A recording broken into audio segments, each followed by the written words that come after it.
Shang-Chi, better known as Master of Kung Fu. He is a Marvel superhero inspired by the martial arts movies and series that ran at the time of its creation.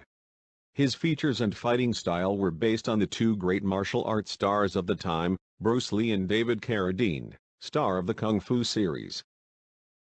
Its first appearance was in Marvel Special Edition Issue 15, released in December 1973.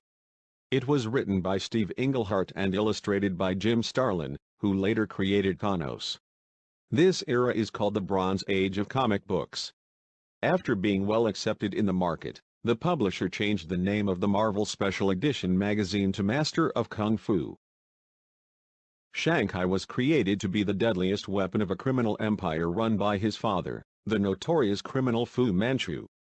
Over the years Shang-Chi killed a helpless old man at the behest of his father. It was at this point that he realized he was not doing what was right and stopped blindly obeying and began to see his father in a more realistic way. His first battle was to escape this criminal organization. It was necessary to fight his own father. After his escape he begins to fight criminals, as if to pay off the debt for the crimes he committed. For about 10 years, his adventures were spying, much like James Bond, 007.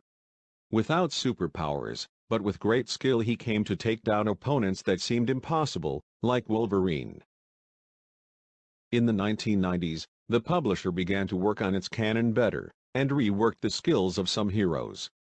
Shang-Chi was now an expert in all existing martial arts, in addition to masterfully using various weapon models.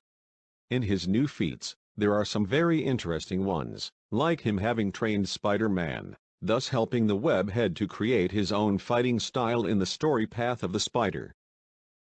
He found the Man-Thing where he could show the mystical and spiritual side of the character. After he started to have powers controlling Kai, one of his abilities was the sharper perception of natural elements and energies of living beings. In addition to the powers using Kai, the hero even used a special fighting gauntlet created by Iron Man and used Pym particles. But the power that has remained permanent in the comic is that of creating copies of himself, an ability acquired when he was exposed to cosmic radiation. In addition to techniques he developed to turn his enemy to stone and also to become intangible. The Master of Kung Fu, Shang-Chi had great success in the period when arts films were also in great demand. Marvel's challenge is to separate Shang-Chi from these films and bring him to Marvel fans in cinema.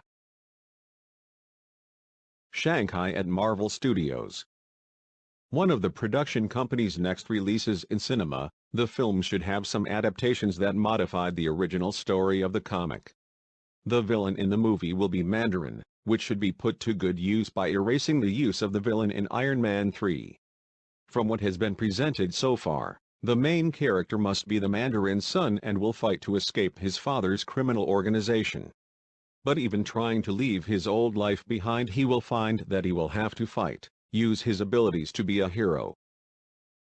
The film is expected to feature the iconic dragon Fing Fang Foom and the 10 Rings of Power, bringing the mystical side of the Master of Kung Fu stories to the screen.